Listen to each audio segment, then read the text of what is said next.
Welcome to the Anchor Your Retirement podcast. I'm your host, Barbara Gullen. Third time is the charm, right, Tony? The third try to start up the recording today. We're like, what, 70-ish podcasts in, and today was just not my day to figure out how to start this out. Well, you know what frustrates me? It's the software is great that we use. We use StreamYard. I can't say enough about it I love because StreamYard. you can do everything. You can add slides on the fly. We can add banners. I mean, we can do a lot with this. So it's very versatile and it usually works fantastic. The one thing is when you hit record, it varies on how long it takes to actually kick in and start recording. It's not the same each time and it's not instant. So we'll hit record and then if you're not pause. watching closely and you start, whoops, it wasn't ready yet. So It's Friday. It's summer. it's Friday the 13th. That's probably part of it. I And forgot 2 nights about ago was a that. full moon, at least here where I'm at. Well, there's just because I'm south doesn't mean we don't have full moons. We Right, had a I full know. moon at the same time, believe Yeah, it or not. yeah. But full moons, Friday the 13th, we're gonna chalk it up to that. Yesterday, StreamYard was And we down lost, for the first time. yes, and we lost Brian Wilson this week. And we lost Brian Wilson. Such a tragic loss of the Beach Boys. If you don't Yes. recognize the name Brian Wilson, which I hope you do, but if you don't, he wrote and did all the vocal arrangements for almost every Beach Boys song, and then had an amazing solo career as well. Brian Wilson's songs inspired the Beatles, as did the Beatles inspired him. They were recording during the same time period. So Sgt. Pepper's influenced Brian Wilson, and then Brian Wilson wrote Pet Sounds, which in turn influenced John and Paul. So he was quite influential. There's very few artists that weren't influenced in some way by Brian Wilson. Have we told the story on the podcast about how the Beach Boys gave me my name? No, I don't know if we have. You should say that. I mean, Brian Wilson, he told Brian, I got to know Brian Wilson a little bit, met him a few times. I was fortunate enough. And I brought my son when my son was like 7, 8 years old. I saw that Beach Boys picture on concert. social media. And Brian, there were VIPs, I mean, famous people around. The guys from the band America. There was, I forget who else was there. A lot of people were there. I mean, Eric Clapton was backstage, right? Oh at his gosh. show. But Brian is focused on my son and tuning everyone else out and talking to him for a long time. And I'm like, and then so I kind of go up there and listen, and Brian's like leaning down and saying, "What was your favorite song of my show tonight?" And my little Adam goes, "Ba ba ba Baran." That's how he said it. And Brian just lit up and he goes, that was my favorite too. It's my favorite to play, and it's one of my favorite songs I've ever written. And It's one of mine too. It should be. Tell the story. Well, my parents were on the way to the hospital, and I joke that in an Italian family, it's a sin for the oldest child to be a daughter. So they only had a boy. They only had a boy's name picked out. They didn't have a girl's name picked out. And they heard Barbara Ann by the Beach Boys on the way to the hospital. Wow. Probably somewhere in the Burger King drive-thru where my mom talks about having a Whopper before going into the delivery room. That's hilarious. And about that not being one of her better life choices. Okay. I love you, Mom. Oh, no. But when they found out that they had a girl, that's what they named me, was Barbara Ann. Wow, that's neat. And see, my mom's first name is also Barbara, but she has a different middle name. So, I mean, I grew up being Barb Jr., Little Barb, Bug, all the things.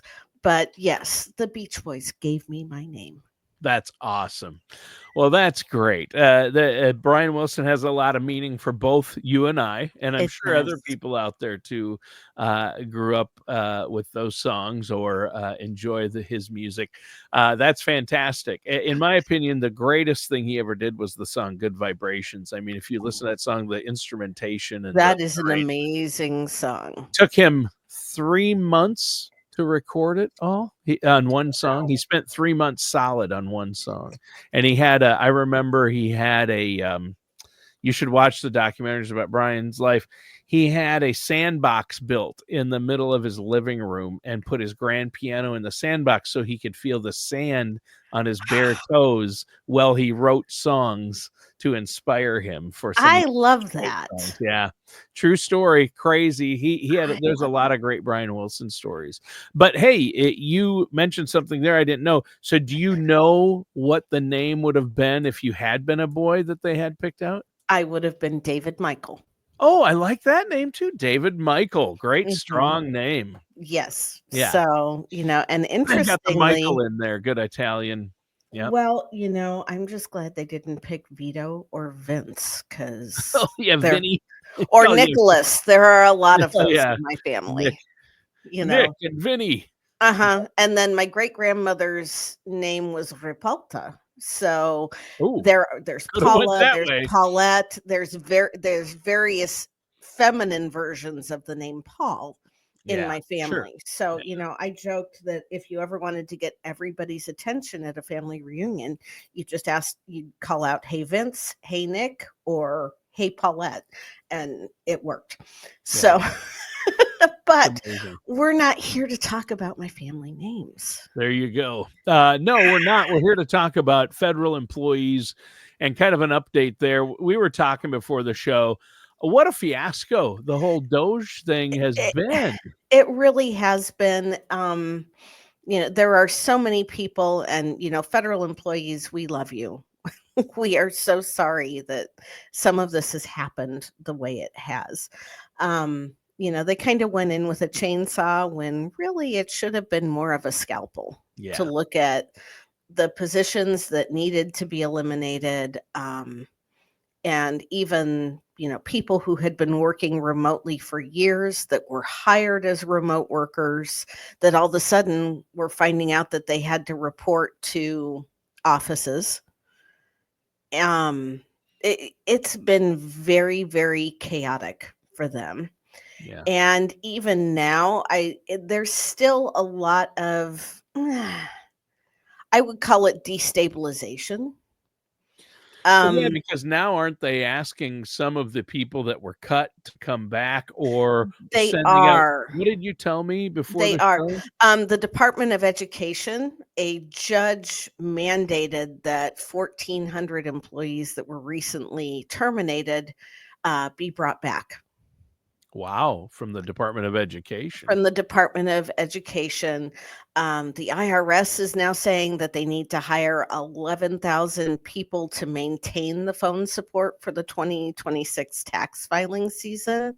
But they're cutting their IT staff by 60%. The IRS is Yes. cutting their IT staff by 60%. They're cutting it by I'm 60%. predicting a lot of downtime and a lot of problems at the Well, IRS. there were injunctions, where judges are mandating that people that were terminated simply because they were in their probationary period, that they be reinstated.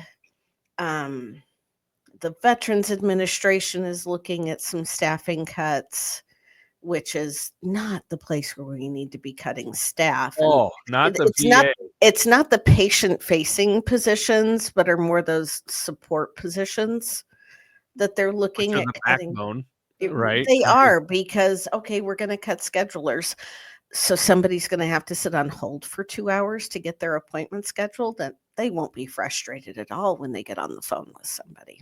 right. Plus, they're a veteran that's obviously having problems that they need taken care Right. of, and then you're gonna put them on hold for hours on end.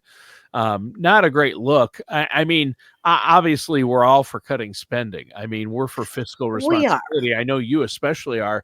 But man, the way they cut these government workers, and didn't you say you saw something about now Doge is actually sending out letters Yes. saying, "Hey, we might They're need sending out recruitment emails saying, "Would you like to come work for us?" to the people they let go To the are people getting that were the let go as part of the Doge policies. Um, I cannot imagine a privatized company having these kind of whipsaw changes with staffing and being able to continue to function. yeah, And I know that for a lot of really, really good federal employees that I've talked to, they're like, I'm old enough to retire. I'm throwing in the towel. Yeah. Yeah, that's tough. And I can't And say that I blame them, but no. we need good people working for the federal government and to support the federal government. So I'm hoping that we don't have a big talent drain with all of this. Sadly, I think that's probably already happening. I mean, Yeah, I think I've seen it happening with, I have family mhm. that were working for the government and And, the contractor positions that were all eliminated up front that supported, um, like our female veterans and underrepresented segments of the population like that. It's been very heartbreaking to see how this has impacted some people. But as a federal employee, if you are still working and still trying to figure out what's going on, this is why you need to work with somebody who understands your federal benefits. There may be changes coming up to those federal benefits. I think that one of the things that's going to happen on the health insurance side of thing is that the government is starting to sweeten the pot for those people that choose to go with an HSA insurance plan, where perhaps they are going to kick in a little bit more money toward that health savings account than they have been in the past. There's just a lot going on right now, Tony. well, there is so much going on, and I'm just hearing all this thinking, wow. The bottom line is you need to have a plan in place. You probably can't just rely on your TSP or other No, things. You have to have a plan on how you're going to use it in retirement. A lot of people, like you said, Barb, are probably looking at retirement as a solution to the situation they find themselves in as a federal employee who's been let go or asked to come back to an office that's nowhere near where they now live. I mean, there's so many scenarios we're hearing about with federal employees. It's just, I don't know how else to put it, but use the word cluster. It's a cluster, isn't it? cluster bomb. I'm sure that's what you were Cluster bomb. thinking, right? Yes, Cluster bomb. cluster. It's a real cluster bomb. We hear that phrase all the time. That's what I was saying. So, Barb, I think that federal employees out there, they need a financial professional in their corner who knows the ins and outs of Mhm, that system, and I think they need encouragement, Barb, on you know, this is why networking is important because we never mhm, know. All of us out there listening, whether you're a federal employee or no matter where you work, even the mhm. private sector, anything can happen. Your company could start to lay off people tomorrow. It Mhm. happens. And due to no fault of your own, you shouldn't be ashamed about it, right? If you lose your job. No. But you do need to network. You need people to rely on, and your friends and family will understand. But to have a neutral party in your corner who knows the system to help you through this, that's you and your team there, Barb. And you offer so much for these people and for a financial plan from a Mhm. planning perspective or a retirement planning perspective. Wouldn't you Right. say? It's just so important to have somebody in your corner that will go in and do the homework and figure out how all of this works. Because while we're talking about cutting the civilian federal workforce, we actually need to add to the military side of our workforce. They are getting desperate enough for recruiting people that there's a bill working its way through Congress right now that would exempt all military bonuses from federal income taxes. Yeah, there you go. That's yeah. So they're looking at the recruitment and retention bonuses now having, a tax-free component to it just to try to keep people in the military. Wow. Wow. Yes. So that's interesting. I did not know that. So, that's huge. I know the government, they've got to get these things figured out, right? Mhm. Yeah. And, there's changes coming to your federal benefits that are in these bills that are working their way through Congress right now. That's true. The And, new you know, the new they've bill, the big beautiful bill, right? yes, and I think there might even be some other ancillary ones that are Oh, dealing really? specifically Okay. with federal benefits. Oh, okay. It's just one of those things where, for those of you that are in your current retirement system, I think that it's not too far-fetched to think that with probably within this administration, they are going to try to roll out a revised pension system, much like they did when they went from CSRS to FERS. CSRS employees didn't pay into Social Security and could get up to 80% of their high three based on their years of service. Hmm. So, that was a pretty sweet deal. Yeah, But you didn't get Social Security. right. Well, Now you can get Social now they get Security. Social Security and they get a spousal benefit, even if, I've got clients who never paid into Social Security because they started working for the government straight out of high school or right after college in the old pension system and never did anything else. Well, now they're going to be able to get that 50% spousal benefit if the spouse retires or starts drawing at full retirement age, and they're at full retirement age as well. FERS employees, it's structured very differently. FERS employees pay into Social Security and they get Cliff Notes version, roughly 1% of their high three salary for every credited year of service. Hmm. That increases if they're over age 62 and have at least 20 years of service. And it is what allows them to carry their health insurance into retirement. Ah, that's a big one right It there. That's is. a big benefit It is. that you don't wanna lose. So are you saying do you know, these proposals that are going on right now, do you Mhm. think they will improve or are they gonna be worse? Is it gonna be cuts to the amount of benefits that federal employees or I the don't system, I the don't pension know that system? it's a better or worse as much as it's a different. Sure. I And think difference that not always good for everyone. right, Yeah. right. I think that they may take a higher percentage of an employee's salary to go toward the pension.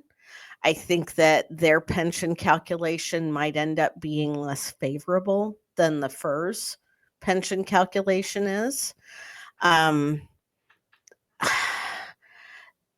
they might try to encourage more savings through the thrift savings plan, and there might be a higher match on TSP for people in this next generation of the retirement plans.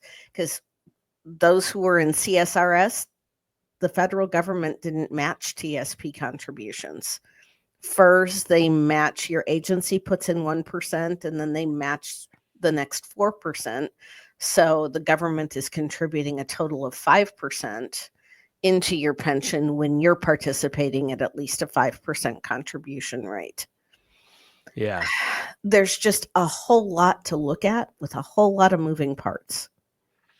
That's true. There really is. There are, and it gets. I'm glad you understand this because even federal employees and even their bosses where you work, you can't like go to somebody and say, "Hey, what about this for me for my situation? How does this work?" They don't And always know, do well, they? and HR services with many of the agencies have been consolidated, so people can't even talk to somebody face to face Right. in their agency. It's email correspondence or a telephone call or maybe Zoom or some sort of video conference.